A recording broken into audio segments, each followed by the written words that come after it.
Judge Caprio asked a 5-year-old to decide his own father's punishment, and what the boy said next left everyone speechless. What you're about to witness happened on an ordinary Tuesday morning in Providence Municipal Court, a simple parking ticket case that should have taken 5 minutes, but became a moment that would touch millions of hearts around the world. This is the story of David Martinez, his 5-year-old son Tommy, and a decision that would redefine what justice really means. The morning sun was just beginning to filter through the tall windows of the courthouse when David Martinez pulled into the parking lot. His hands were trembling slightly as he turned off the engine of his 10-year-old Honda Civic. The car had seen better days, much like David himself. Paint was chipping off the hood, and the passenger side mirror was held on with duct tape, but it ran, and for a construction worker supporting a family of 4, that was enough. Meet David Martinez, a 32-year-old construction worker from East Providence.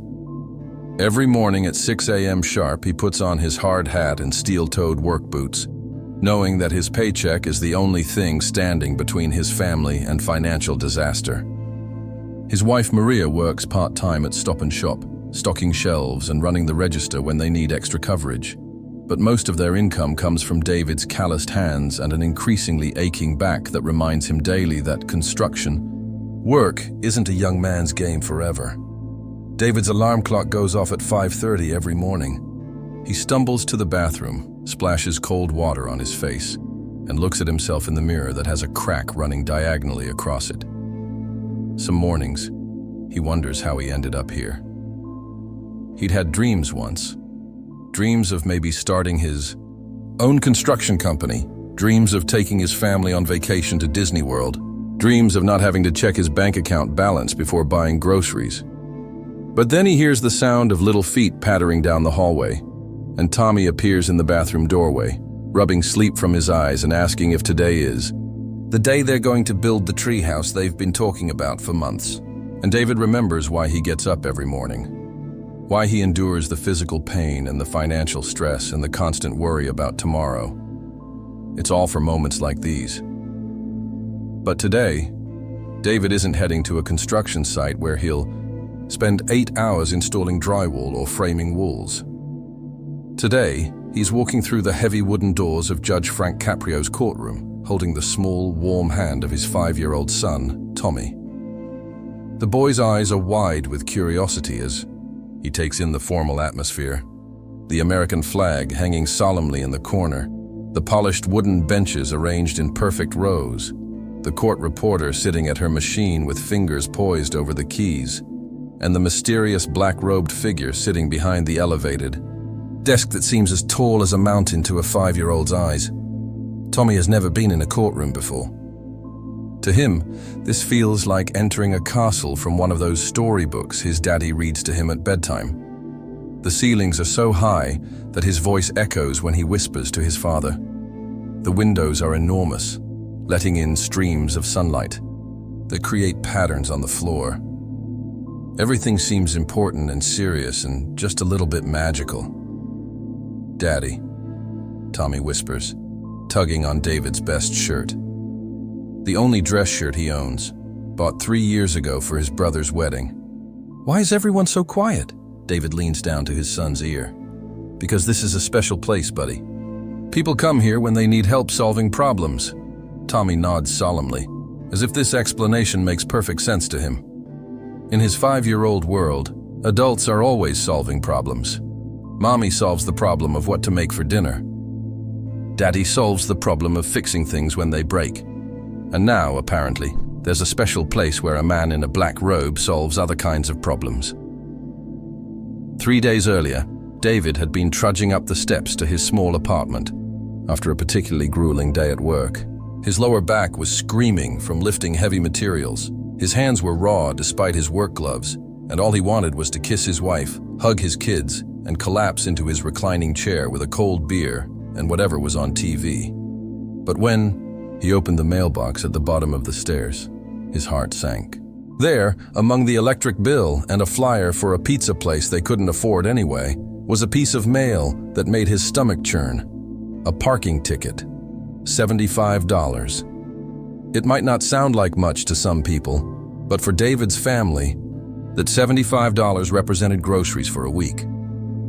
It was the gas money he needed to get to work for the next 2 weeks. It was Tommy's preschool snack money for the month. It was the small buffer that stood between them and having to choose between paying the electric bill or the phone bill. David stood there in the hallway of his apartment building, staring at that ticket, and felt the familiar weight of financial pressure settling on his shoulders like a heavy blanket. He closed his eyes and took a deep breath, trying to remember what his father used to tell him. "Mijo, life will knock you down sometimes. The question isn't whether you'll fall. The question is whether you'll get back up. But here's what that ticket didn't explain. Here's what the parking officer who wrote it couldn't have known. Here's the story behind the violation that would never appear in any official record. On that particular Monday morning, exactly 1 week ago, David had been running behind schedule. A pipe had burst at the construction site, flooding the area where they were supposed to be working, and the crew had to spend the first 2 hours of the day dealing with the mess instead of making progress on the job. This meant David would be getting home later than usual, which meant he might be late picking up Tommy from his after-school program at the community center. The after-school program was a lifesaver for David and Maria, for $30 a week. Money they could barely afford, but absolutely couldn't do without. Tommy was supervised, fed a snack, and engaged in activities from 3 p.m. until 6 p.m. This allowed Maria to work her afternoon shift at the grocery store, and David to put in a full day on the construction site without worrying about their son. But the program had strict rules. Children had to be picked up by 6:15 p.m., no exceptions. After that, there was a late fee of $10 for every 15 minutes. David had been late exactly twice in the past year, and both times he'd watched those $10 late fees disappear from their grocery budget. So when David realized it was already 5:45 p.m. and he was still 20 minutes away from the community center, he made a decision that seemed reasonable at the time. Instead of driving around the block 3 or 4 times looking for a legal parking space, which could take another 10 minutes that he didn't have, he would park in the spot with the broken meter right in front of the building. He'd run in, grab Tommy, and be back out in 2 minutes. 3 minutes, tops. The community center was buzzing with activity when David burst through the front doors. Children were scattered around the main room, some working on art projects, others playing with building blocks, a few reading books in the corner. The smell of construction dust still clung to David's clothes, and he was acutely aware that he looked out of place among the other parents who were arriving to pick up their children. Most of them were wearing office clothes or casual weekend wear. David was wearing work boots caked with mud and a flannel shirt with a small tear near the elbow. "Daddy!" Tommy's voice cut through the noise as he spotted his father from across the room. The boy abandoned whatever he was working on and ran full speed toward David, launching himself into his father's arms with the kind of fearless trust that only children possess. "Hey there, buddy," David said, lifting his son and holding him tight. "Sorry I'm a little late. Were you worried?" "Nope," Tommy said with the confidence of a child who has never doubted that his parents will always come for him. "I knew you would come. You always come." But as David set Tommy down and began gathering his son's backpack and jacket, Mrs. Henderson, the program director, approached them with a concerned expression. "Mr. Martinez, I'm glad you're here. I wanted to talk to you about Tommy's behavior today." David's heart skipped a beat. "Is everything okay? Was he misbehaving?" "Oh no, nothing like that," Mrs. Henderson said quickly, noticing the worry in David's eyes. "Actually, it's quite the opposite. Tommy has been showing some remarkable leadership qualities, and I wanted to discuss possibly moving him into our advanced activities group. But it would require him staying an extra hour on Tuesdays and Thursdays." David found himself caught in a conversation that he desperately wanted to have. His son was excelling, showing leadership, demonstrating potential that made David's chest swell with pride. But also a conversation that was eating up precious minutes while his car sat illegally parked outside. Every few seconds, David glanced toward the windows, trying to see if a parking officer was making rounds. Meanwhile, Tommy had discovered that his shoelaces were untied, and being 5 years old, this was suddenly the most urgent crisis in the world. "Daddy, my shoes," Tommy announced, as if his untied sneakers were a medical emergency. "Just a second, buddy," David said, trying to listen to Mrs. Henderson's explanation about advanced reading groups while simultaneously calculating how many minutes he'd been inside. But Tommy was insistent. "Daddy, I can't walk if my shoes aren't tied. What if I fall down?" So David knelt down on the community center floor and began tying his son's shoes, while Mrs. Henderson continued talking about curriculum and development and opportunities that David absolutely wanted Tommy to have, but couldn't fully focus on because he was increasingly worried about that parking meter outside. "And then," Tommy said, completely oblivious to his father's growing anxiety, "I want to show you the picture I drew today. It's a picture of our family, and I drew you with your hard hat, and I drew Mommy with her name tag from the store, and I drew baby Sophia with her favorite blankie, and I drew me with my soccer ball." "That sounds wonderful, Tommy," David said, finishing with the shoelaces and standing up. "Can you show me in the car? We need to get going." But Tommy was already digging through his backpack, determined to find the artwork that was clearly the most important thing that had happened to him all day. "It's in here somewhere." "Oh. And Mrs. Henderson, tell Daddy about the story I wrote." Mrs. Henderson smiled. "Tommy wrote a story today about a superhero construction worker who builds houses for families who don't have homes.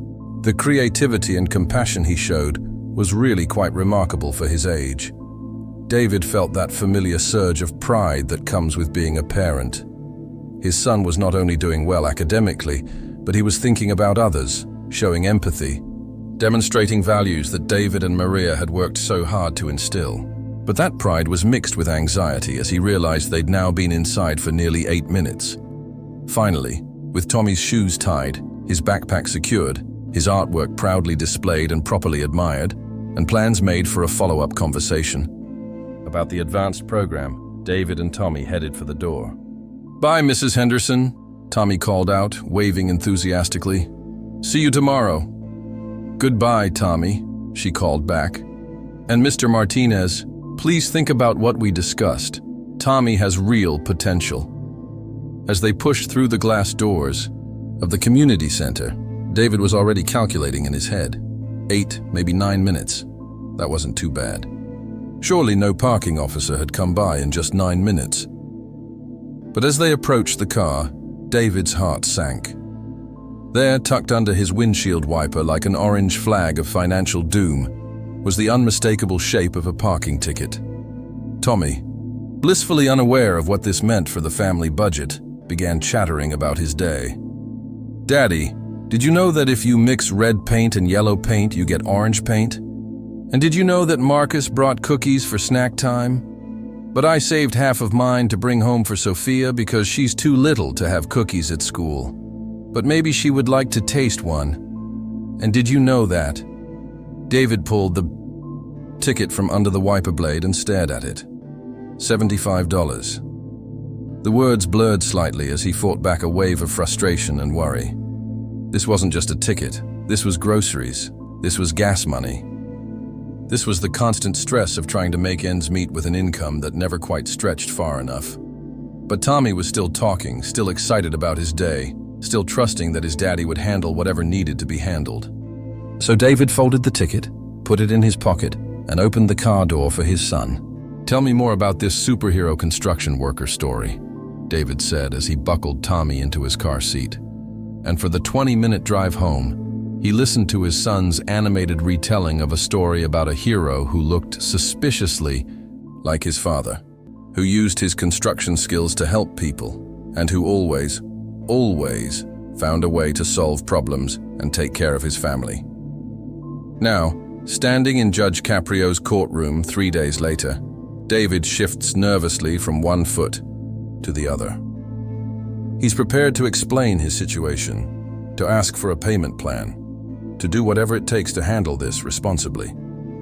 He's practiced what he might say, gone over the facts in his head, and mentally prepared himself for the humiliation of having to explain to a judge why he can't immediately pay a $75 fine. What he isn't prepared for is what Judge Caprio is about to do. "Good morning, Mr. Martinez," Judge Caprio says, his voice carrying that familiar warmth that has made him beloved by viewers around the world. There's something immediately comforting about his tone, something that suggests this isn't going to be the cold, impersonal legal proceeding that David has been dreading. "Good morning, Your Honor," David replies, his voice slightly shaky with nerves. "And who is this handsome young man you've brought with you today?" Judge Caprio asks, his attention turning to Tommy, who has been quietly observing everything with the wide-eyed fascination of a child in a new environment. Tommy looks up at the judge with those bright, innocent eyes that only 5-year-olds possess. For a moment he seems shy, hiding slightly behind his father's leg. But then, with the resilience of childhood, he finds his voice. "I'm Tommy," he says, his voice small but clear in the quiet courtroom. "That's my daddy." "Well, Tommy, it's very nice to meet you," Judge Caprio says, leaning forward slightly in his chair. "Your daddy is here because he got a parking ticket. Do you know what that means?" Tommy scrunches up his face, thinking hard about this question. His little brain is working, trying to process this new information and fit it into his understanding of how the world works. "Daddy parked the car in the wrong place?" he asks, looking up at David for confirmation. "That's exactly right," Judge Caprio nods approvingly. "Very smart boy. Now, Tommy, can you tell me, why do you think your daddy parked in the wrong place? Was he being naughty?" The question hangs in the air for a moment. David feels his chest tighten, wondering where this conversation is heading. He's never been in a courtroom before, never dealt with a judge, and he has no idea what to expect from this line of questioning. But Tommy doesn't hesitate. "No," Tommy says, his voice gaining confidence as he defends his father. "Daddy's not naughty. Daddy came to get me because I was waiting, and my teacher said someone needed to come get me. And Daddy always comes to get me. He never forgets me, not ever." The courtroom is completely silent. Even the court reporter has stopped typing, caught up in the innocence and honesty of the moment. There's something about a child's perspective that cuts through all the legal complexity and gets straight to the heart of what actually happened. Judge Caprio nods thoughtfully, clearly moved by Tommy's passionate defense of his father. "I see. So Daddy was taking care of you. That's what good daddies do, isn't it?" "Uh-huh," Tommy agrees enthusiastically, warming up to this conversation. "Daddy takes care of me, and Mommy, and baby Sophia. He goes to work every single day, even when his back hurts really bad. And he reads me stories at night, even when he's really, really tired and his eyes want to close. And when I have bad dreams, he sits with me until I feel better. And he's teaching me how to use tools so someday I can build things like him." David's eyes begin to well up with tears. He never expected his 5-year-old son to become his character, witness. He certainly never expected to feel this emotional in a courtroom. But hearing his life described through Tommy's innocent perspective, seeing how his daily struggles and sacrifices look through the eyes of someone who loves him unconditionally, it's overwhelming. Judge Caprio is clearly affected as well. "It sounds like your daddy works very hard to take care of your family." "The hardest," Tommy confirms. "Sometimes he's so tired when he comes home that he falls asleep in his chair before dinner. But he still plays with me if I ask him to. And he always gives me hugs, even if his clothes are dirty from work." "Tommy," Judge Caprio says gently, "can you tell me about the day your daddy got the parking ticket? Do you remember that day?" Tommy's face lights up with recognition. "Oh yeah, that was the day I wrote the story about the superhero construction worker, and I drew a picture of our whole family, and Mrs. Henderson wanted to talk to Daddy about me being in the smart kids group." "That sounds like a very exciting day," Judge Caprio says. "And were you ready to go home right away when Daddy came to pick you up?" Tommy looks a little sheepish. "Well, My shoes were untied, and I really wanted to show Daddy my picture. And Mrs. Henderson was saying nice things about me, and I wanted Daddy to hear them because it makes him smile when people say nice things about me. David reaches down and gently touches Tommy's shoulder, overwhelmed by his son's honesty and the way he's unconsciously explaining the exact circumstances that led to the parking violation. But Judge Caprio isn't finished. Tommy, I have a very important question for you. Your daddy broke a rule when he parked in that spot. When someone breaks a rule, sometimes they have to pay money as a punishment. Do you think your daddy should have to pay money for breaking the parking rule? The question settles over the courtroom like a heavy blanket. This is the moment everyone has been waiting for. A 5-year-old boy is being asked to decide his own father's fate. The bailiff has straightened up in his chair. The court reporter's fingers are poised over her keys. Even the other people waiting for their cases to be called are leaning forward to hear what Tommy will say. Tommy looks up at his father, his young mind clearly grappling with this enormous responsibility that has suddenly been placed on his small shoulders. He looks back at Judge Caprio, then down at his feet, then back up at his father again. How much money? Tommy asks quietly. $75, Judge Caprio replies gently. Tommy's eyes widen. Even at 5 years old, he understands that $75 is a lot of money in his family. He's seen his parents counting bills at the kitchen table when they think he's not paying attention. He's heard the whispered conversations about which expenses can wait and which ones can't. He's noticed that sometimes Mommy and Daddy don't eat very much at dinner, claiming they're not that hungry, when he suspects they're making sure there's enough food for him and baby Sophia. That's a lot of money, Tommy says quietly, his voice suddenly very serious. Yes, it is, Judge Caprio agrees, especially for a family like yours, where Daddy works very hard for every dollar. So what do you think we should do? The entire courtroom holds its breath. David's hands are trembling slightly. He wants to protect his son from having to make this decision, wants to step in and handle it himself. But something tells him that Judge Caprio is creating a moment here that's bigger than just a parking ticket. Tommy takes a deep, serious breath. The kind of breath adults take when they're about to make an important decision. His little face is scrunched up in concentration, and you can almost see the wheels turning in his mind as he weighs the different aspects of this moral puzzle. And then, with the wisdom that sometimes comes from the most innocent hearts, he speaks. Judge, man, Tommy says, using his own special title for Judge Caprio. My daddy didn't want to break the rule. He just wanted to take care of me. But rules are important, right? My mommy and daddy teach me that rules are important, and if we don't follow rules, then everything gets messy and nobody knows what to do. Judge Caprio nods encouragingly. That's exactly right, Tommy. Rules are very important. They help everyone get along and stay safe. So, Tommy continues, his 5-year-old logic working through this complex moral puzzle. Maybe Daddy should say sorry for breaking the rule. Because saying sorry is important when you do something wrong, even if you didn't mean to.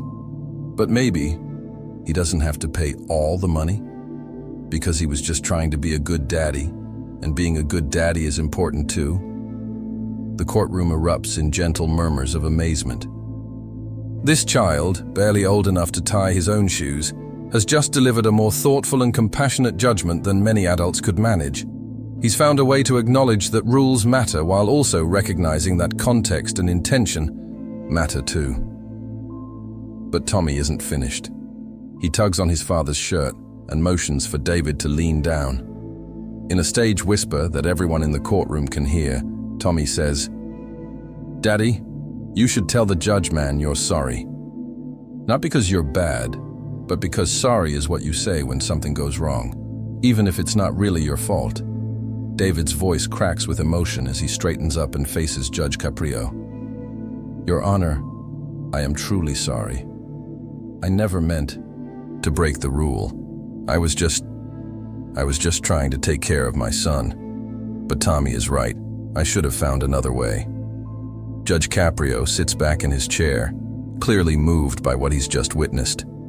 There's a long moment of silence as He processes the scene that has just unfolded in his courtroom. Finally, he speaks. Mr. Martinez, in 30 years on this bench, I have never had a more eloquent advocate than your son, Tommy.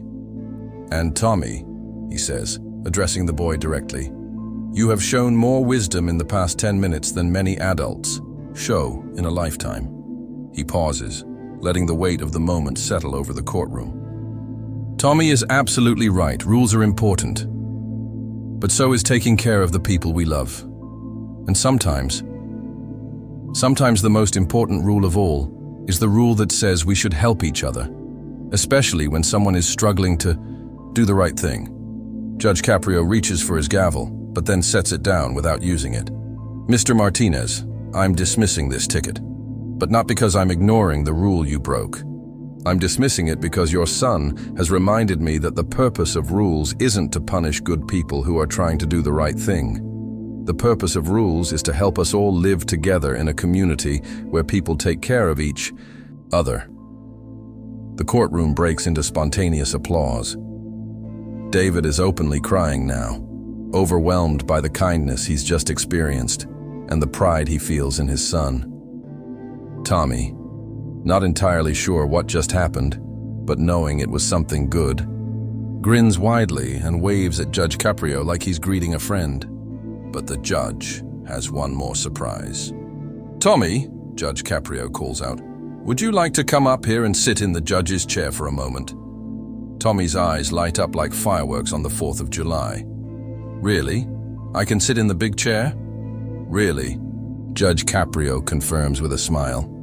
With his father's permission and encouragement, Tommy scrambles up to the judge's bench. His little legs dangle from the big chair, and his hands barely reach the desk, but he sits up as straight and proud as any judge who has ever presided over a courtroom. How does it feel to be the judge, Tommy? Judge Caprio asks. It feels big, Tommy says, looking around at the courtroom from this new perspective. Really, really big, like everything you say is super important. That's right, Judge Caprio says. Being a judge is a big responsibility, just like being a daddy is a big responsibility. And you know what? I think your daddy is doing a pretty good job. Tommy beams with pride. He's the best daddy in the whole world. I can see that, Judge Caprio says. And do you know what else? I can see that he's raising a very special little boy who's going to grow up to be a very special man. As David and Tommy prepare to leave the courtroom, Judge Caprio calls out one last time. Mr. Martinez? Yes, Your Honor? Take care of that boy. He's going to change the world someday. David looks down at Tommy, who is still glowing from his moment in the judge's chair. I believe you're right, Your Honor. I absolutely believe you're right. As the father and son walk hand in hand toward the courtroom door, Tommy tugs on his father's shirt one more time. Daddy? Yes, buddy? I like the judge, man. He's really nice. And he listens good. Yes, Tommy. He is very nice. Daddy? What is it, son? Can we come back sometime? I want to sit in the big chair again. Maybe I could be a judge when I grow up and help people like the judge man does. David laughs through his tears. You know what, buddy? I think you'd make an excellent judge. You've already shown you know how to be fair and kind at the same time. Daddy? Yes? I'm proud of you for saying sorry. Mommy says it takes a brave person to say sorry when they make a mistake. David stops walking and kneels down to his sons, level right there in the courthouse hallway. Tommy, I want you to know something. What you did in there, standing up for me, but also understanding that rules are important. That made me so proud of you that I thought my heart might explode. Did it explode? Tommy asks with concern. No, David laughs, but it got very, very full of love. And as they disappear through the courthouse doors and into the bright morning sunshine, everyone in that courtroom understands that they've just witnessed something special. They've seen justice served not with cold legal precedent, but with the warm wisdom of human compassion. They've seen what happens when we remember that behind every case, every ticket, every legal proceeding, there are real people with real struggles and real love for each other. Most importantly, they've seen what we can learn when we listen. Really listen to the wisdom that sometimes comes from the smallest voices among us. Because sometimes, the most profound truths come from people who haven't yet learned that the world is supposed to be complicated. Sometimes the clearest vision of justice comes from eyes that still see the world exactly as it should be. And sometimes the best judges are the ones who still believe that being good to each other is the most important rule of all. What would you have decided if you were in Tommy's position? Would you have found the same balance between rules and compassion? Let us know in the comments below. And remember, in a world that often feels divided and harsh, there are still people like Judge Caprio reminding us that kindness and justice can walk hand in hand. Because at the end of the day, we're all just trying to take care of the people we love, and sometimes that's the most important law of all.